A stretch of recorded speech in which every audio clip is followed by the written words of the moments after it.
Olá, o Espaço Aberto conversa com o secretário municipal de Finanças em multiplataforma pela Rádio Câmara Bauru, no 93,9 FM e também na TV Câmara. Everson Demarque, obrigado por nos receber.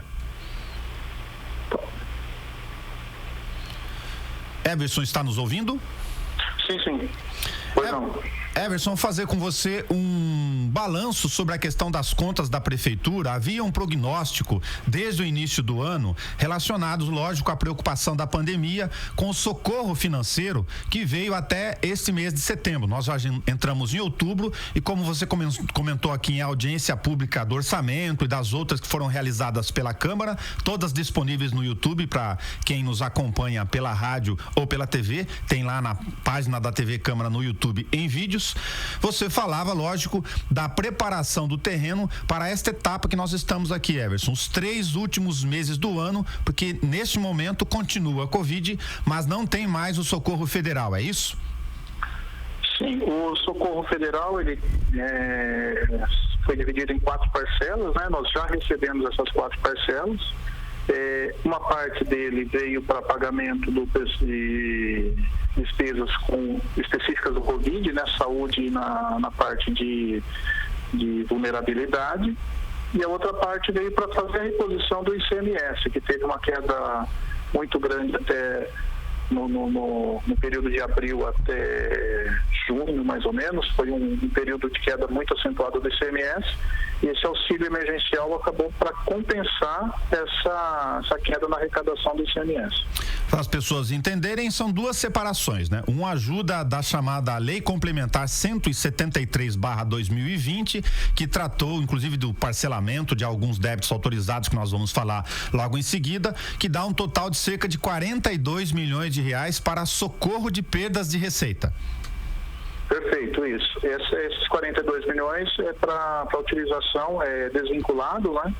Você pode, justamente para compensar essa queda do imposto estadual do ICMS. E até aqui, para as pessoas entenderem, as verbas específicas para gastos em Covid, você já explicou, saúde e assistência social, somam cerca de 22 milhões e 200 mil reais. Das 2 pastas.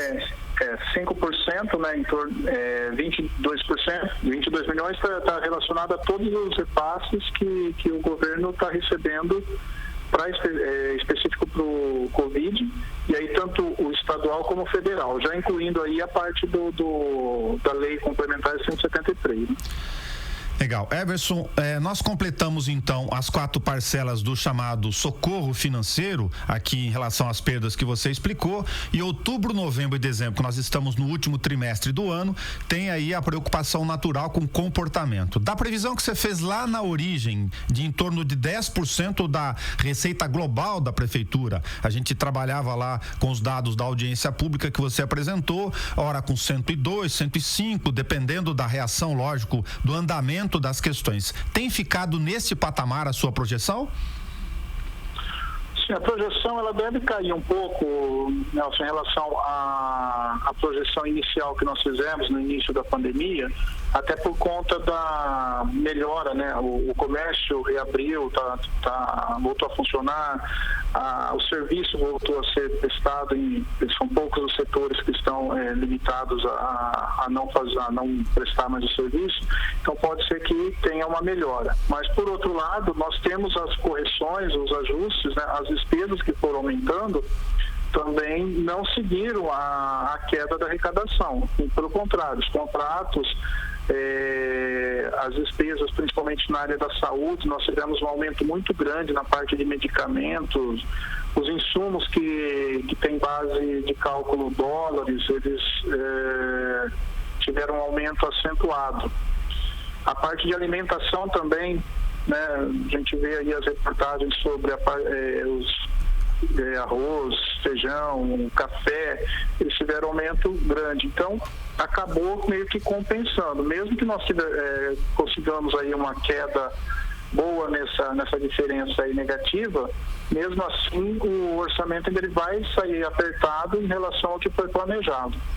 Tá, a ideia com socorro financeiro e mais essas recomposições e o corte nas despesas que você já foi fazendo desde lá o início da pandemia, para as pessoas lembrarem, o primeiro decreto ainda de emergência foi de 20 de março, né? Você tem uma projeção, então, por volta de 100 e alguma coisa de milhões mesmo? Nós estávamos trabalhando em torno de 100 milhões, que refletia aí parte em contingenciamento, parte em suspensão, 112 milhões, parte também na queda da arrecadação do Fundeb, porque por conta da queda dos impostos, o Fundeb também tem uma arrecadação menor e está vinculado à educação. Então tínhamos despesas comprometidas com folha de pessoal, nós precisamos fazer o equilíbrio.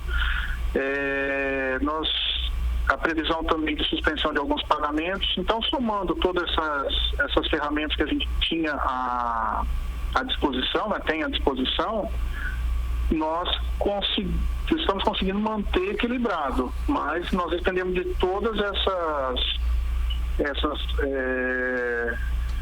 fórmulas aí, essas condições para poder chegar ao final do exercício pagando os fornecedores, salários em dia e mantendo as contas equilibradas.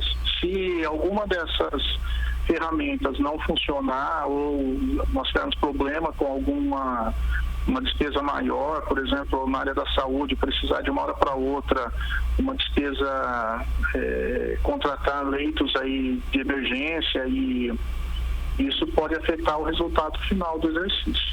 Você está falando das emergências, lógico, porque a Covid ainda está em andamento com números elevados, infelizmente, né, Everson? Acompanhando da saúde. Acaba de sair uma decisão em ação de execução, onde, infelizmente, o governo do estado, que responde por leitos hospitalares, foi condenado em cerca de 19 milhões de reais na origem, sem correção, como você bem sabe, mas inclui o município. Essa sentença é novíssima aqui na Vara da Fazenda Pública de Bauru, já em execução, ou seja, de condenação definitiva, já é ressarcimento dos valores com base numa condenação anterior contra o Estrada e a FAMESP, mas o município tem que participar com uma parte. Essa é a dificuldade de engenharia agora, entre outras coisas, daqui até o final do ano. Sim, nós temos as despesas comprometidas até o final do ano. Quando surge uma despesa extraordinária como essa, acaba afetando o equilíbrio, porque você está com tudo controlado e você vai ter que cortar, vai ter que segurar a despesa de outro lado para poder bancar essa despesa nova que chegou. Uma despesa que acaba muitas vezes não ficando aqui no município. É um recurso que você paga e vai para o estado, né? Não tem retorno direto aqui para os munícipes. Então, diferente de um fornecedor que você paga aqui do município, o servidor que você paga, que esse dinheiro continua girando na cidade, né? Ele continua atendendo aqui a população, gerando em consumo, revertendo talvez até no próprio imposto que a população paga. Então, uma despesa diferente e que a gente precisa sentar para ver como que vai ser realizado esse pagamento. Everson, a gente acompanha vocês há bastante tempo, até pela obrigação fiscal, inclusive, na qual faz parte a rede de comunicação do Poder Legislativo, de rádio e TV, onde você conversa conosco, em todas as audiências públicas por anos. Naquele controle ali a miúde, detalhado do orçamento, de uma despesa adicional, um precatório que surge, uma desapropriação, uma sentença que precisa ser corrigida no orçamento ao longo do tempo. Desta vez, você entra na fase final do ano de fechamento de mandato, com todas as questões, embora a LC 173 tenha criado algumas ferramentas adicionais, a gente vai falar dela em seguida, de uma dificuldade gigantesca que não tinha sido enfrentada antes, de compor um orçamento tão apertado, já com despesas poucas para investimento, como a gente acompanha há bastante tempo, tendo ainda que fazer contingenciamento, cortes de despesas para organizar essas contas. Nos últimos anos, nós estamos com um orçamento bem, como você falou, bem apertado. As contas, né, as despesas de custeio, elas vêm aumentando, a prestação de serviço, aquelas contas que nós não temos como abrir mão, né? É a despesa de caráter continuado que a Lei de Responsabilidade Fiscal trata. Então, você criou aquele serviço, não tem como você voltar atrás e falar, não vou fazer mais. Então, isso daí passa a ser um custeio do município. Cada vez que nós aumentamos o custeio, nós deixamos de ter investimento. Ou tem que aumentar a arrecadação, aumentar a quantidade de receita que entra para poder investir melhor. Mesmo com toda esse aperto, né, nós temos mantido a média mais ou menos de 20 milhões de investimento por período. Mas o que acontece nesse próximo exercício, nesse exercício que nós estamos agora de 2020, é que o que havia sido planejado, houve uma queda. Não é que nem que nós não vamos manter o do exercício anterior. Não, o que tinha sido distribuído, o que havia sido feito de planejamento, de uma hora para outra cortou-se e ficou negativo. Então, precisamos cortar despesa. Para o próximo exercício, nós não temos um cenário traçado. Nós nunca vivemos esse momento aí de pandemia, que a qualquer momento pode fechar a cidade de novo, pode suspender as atividades, se for necessário. A gente está vendo em alguns países aí que correm o risco de voltar atrás e fechar todo o comércio. Imagina se tivesse que fazer isso aqui na cidade. Seria pior ainda. Então, nós não temos nenhum histórico para traçar para fazer essas projeções. Nós estamos fazendo as projeções para o próximo ano de acordo com as projeções de economistas e de agências que fazem essas análises, mas são análises de uma forma geral, né, de como vai se comportar a economia em termos de Brasil. Quando você traz para o município, isso pode ser melhor ou pode ser pior. Até hoje, a gente tem sentido que Bauru ele acaba se destacando, tendo um resultado mais positivo do que as projeções. Então, isso acaba facilitando. Mas é um planejamento que nós fazemos e que nós fizemos agora para 2021, dentro de um cenário do que provavelmente vai ser realizado e o que dá para ser feito. Então, pode ser que no ano que vem, a hora que iniciarmos na execução, né, do orçamento, melhore o comércio, melhore a indústria e aumente o repasse dos impostos. Aí sim, então, liberaria para as novas despesas. Nesse momento, a gente tratou o orçamento de uma forma também equilibrada e de uma forma bem conservadora para que não se autorize despesas sem ter a certeza de que a receita vai entrar. Legal. Everson, a gente está fazendo o balanço aqui até setembro, já projetando, lógico, o último trimestre. Dessas recuperações do ponto de vista de comércio e serviços, pelo menos no ICMS do Estado de São Paulo, setembro se comportou razoavelmente bem. Sim, o mês de setembro, comparado com o outro mês, ele quase que ficou igual, né? A diferença do mês de setembro é que nós temos uma terça-feira a mais. Quando eu comparo com o mesmo mês de 2019. Ele fica 5 semanas, então, né? Isso, o mês de setembro agora, em 2020, ele teve 5 semanas. Então, ele tem um repasse maior, que provavelmente vai refletir no mês de outubro, que o ano passado teve 5 semanas e esse ano ele tem 5 terças-feiras, né? E esse ano ele terá 4. Então, o ICMS, como o repasse dele é toda terça-feira, os meses que tem 5 terças-feiras, ele fica maior e logo em seguida vem um mês que dá essa diferença, né? Que ele vai ter uma terça-feira menor do que o período anterior. Mas, no total, no geral, o ICMS, no ano passado, fechando o mês de setembro, nós recebemos 117.366. E nesse ano, 117.470. Então, uma diferença bem pequena para quem teria um repasse, né, uma reposição de inflação e um aumento de produção, de consumo aí na ordem de 3%, que era a projeção.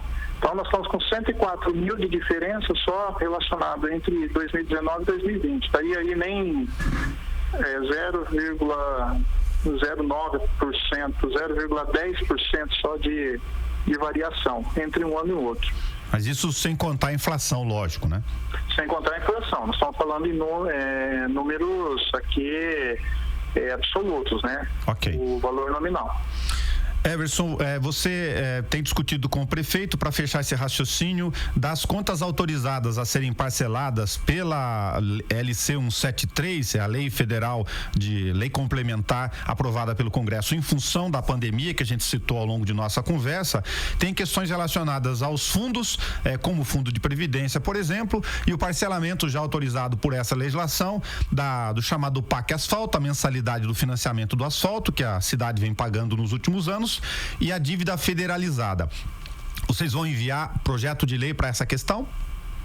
Veja, o PAC e a dívida federalizada, a própria lei 173, ela já autorizou e nós fizemos a suspensão. Veja, às vezes o pessoal confunde, Nelson, achando que nós estamos suspendendo o pagamento e vai ser renegociada essa dívida de novo. A lei, ela autoriza a suspensão das parcelas até dezembro e joga essas parcelas no final do contrato. Então não está tendo nenhuma alteração, não está tendo nenhuma renegociação de dívidas. Não tem impacto agora, né? Não tem impacto agora. Ele vai ter impacto lá no final da dívida, que vai aumentar essas 6 parcelas. No caso do PAC, da dívida federalizada. No caso da parte patronal da Previdência, nós precisamos de lei específica, autorizado pela Câmara, para que a gente possa fazer o parcelamento a partir de janeiro. Então, a lei ela autoriza a suspender o repasse, mas nós precisamos de uma lei autorizando esse parcelamento a partir de janeiro do ano que vem. Esse projeto de lei já está no jurídico, está sendo discutido e deve descer para a Câmara nos próximos dias. A outra despesa é com relação a um parcelamento que o município já tem com a FUNPREV e está sendo tratado em um outro projeto de lei, instrução dos próprios servidores do jurídico aqui e da Previdência, para que suspenda também o repasse, né, do pagamento dessas parcelas e volte a renegociar a partir do ano que vem. Então seria aí o parcelamento dessa dívida a partir do ano que vem, em torno de R$1 milhão mais ou menos por mês. Ok, isso envolve a questão da discussão de uso eventual de rateio de fundos ou não nesta possibilidade de projetos? Sim. Com relação aos fundos, nós temos alguns fundos que possuem recursos parados em conta. Da mesma forma que o governo federal, o governo municipal também tem bastante fundos e alguns deles têm recursos parados em conta. A ideia, como os juros da Previdência, a lei da FUNPREV, ela define os juros de 1% ao mês.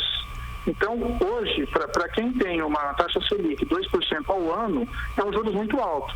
Então, a ideia seria fazer uma autorização da legislação que pudéssemos utilizar o saldo desses fundos para pagar essa parte da Previdência, ou o que for possível da Previdência, né, caso necessário, e depois devolver esse recurso para os fundos de uma forma corrigida na mesma proporção que esse dinheiro estaria recebendo numa aplicação bancária no dia a dia aqui no mês. Então, uma correção menor do que o custo, né, seria menor do que a gente pagar uns juros para a FUNPREV. Mas isso ainda está sendo analisado e o projeto de lei aí depende de discutir melhor com a administração, depende também do prefeito, né, em tomar essa decisão, mas seria uma forma de trazer menos custos para a administração. A ideia é se aproveitar, se for essa medida, rateio proporcional ou que for disponível até onde for possível dos fundos para pagar menos recursos e também quem é o credor recebe desde já. Isso. Ok. Um último ponto, a preocupação de vocês em relação à questão da lei do parcelamento da FUNPREV, aquela dívida que é separada do chamado aporte e também do pagamento mensal, para quem não domina as informações do meio. Esse valor mensal, segundo a lei, venceria tudo de uma vez no terceiro mês, Everson. Sim. A A urgência nossa aqui da Finanças em encaminhar esse projeto de lei e ser analisado pela Câmara se dá muito com relação a essa cláusula do contrato, né, do acordo que foi assinado pela Prefeitura. E, de fato, lá determina que mais de 3 parcelas vencidas, o contrato venceria integral. Então, teria que fazer o pagamento total desse contrato. Então, nós estamos correndo contra o tempo para que esse projeto de lei possa descer para a Câmara antes de vencer essa terceira parcela, né? Nós estamos agora para vencer a segunda parcela, teríamos mais um mês aí só de espaço para discussão e aprovação dessa legislação. Sei que é meio no atropelo, mas esse ano para a gente foi tudo dessa forma, né? Tudo acontecendo e a gente tentando achar a melhor saída para que a administração pública não tenha prejuízo e que ela tenha o menos custo possível por conta desses ajustes que nós temos que fazer. Ok, num resumo bastante simplificado, agradecendo o seu atendimento conosco aqui, Everson, nós temos então cerca de 100 milhões, um pouco mais de perdas até aqui durante a pandemia, na projeção do exercício do ano, né, para o último trimestre, inclusive 42 milhões de socorro financeiro, isso sem contar os recursos carimbados Covid, toda essa composição de retomada de comércio e insumos, pagamentos em dólar, alimentos subindo, para uma composição de cerca de 40 e poucos milhões de reais para essa negociação toda envolvendo o que autoriza ao ficar lá no fim da fila das dívidas e aquilo que tem que ser parcelado já a partir de janeiro de 2021. Seria isso? É isso mesmo. Essas são as alterações que nós tivemos que fazer e os ajustes para poder manter o equilíbrio e atender também a população, não prejudicar a população nos serviços que já estavam sendo prestados, né? Nós temos aí as SEBs com um aumento grande na parte aí de atendimento na população que está dependendo de cestas básicas, até material de limpeza para poder manter, né, o controle aí da doença. Então, é o que nós conseguimos fazer até agora, mas conseguimos fazer assim, de uma forma que equilibrada, uma forma sensata, para não deixar também o prejuízo para a administração daqui a alguns anos, como você falou, alguns contratos o reflexo vai ser no final do contrato, né, o caso do PAC da dívida federalizada. Everson Demarque, muito obrigado por nos receber aqui no meio da programação para fazer um balanço conosco das contas até setembro, já projetando as dificuldades todas da pandemia, com perdas de receita, socorro financeiro para o fechamento de 2020. Eu agradeço também. Muito obrigado. Nós conversamos com o secretário municipal de Finanças, Everson Demarque. Ele deu um panorama para a gente sobre as questões das contas até setembro, a arrecadação, as projeções de renegociação daquilo que é autorizado pela legislação, de projetos de lei que estão sendo encaminhados para o legislativo e a projeção para o fechamento do ano, neste que é o último do atual mandato. Muito obrigado. Você tem este conteúdo na íntegra também para acompanhar pela página da TV Câmara no YouTube. Até nosso próximo Espaço Aberto.